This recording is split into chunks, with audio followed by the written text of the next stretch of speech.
Ang question number one kay may taon ang pinaka mahal nga flight, most expensive flight sa base sa total nga price sa passenger.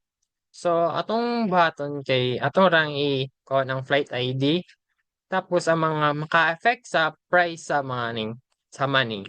Ticket types, mga add-on, seat, kaning disconnect, coupons, flight ay kanang coupons kay mo na silang mga atong ina-join kay para mabala na 'to ang ticket sa passenger tapos pag humana na kay ato ra dayon ang total cost kay ato ra dayong i-minus sa mga kuan sa discount o coupons.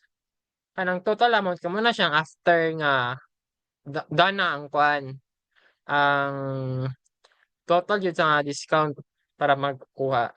Para makita po nato ang type 5 nga pinakamahal nga flight based sa ticket ticket sa total price kay ato ra siya lang i-descending order tapos magbutang ng tag limit 5 para makita tong lima ka book.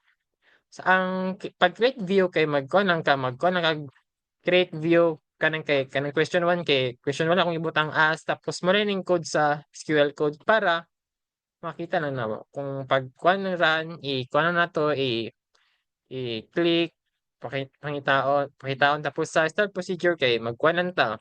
Delimiter, create ang tag script procedure, question 1, procedure, begin, delimiter kaning select padulong sa limit 5 kay mo na siya ang SQL code. Same ra na siya. Tara din yung video din sa kuan sa question 1 para pag-run.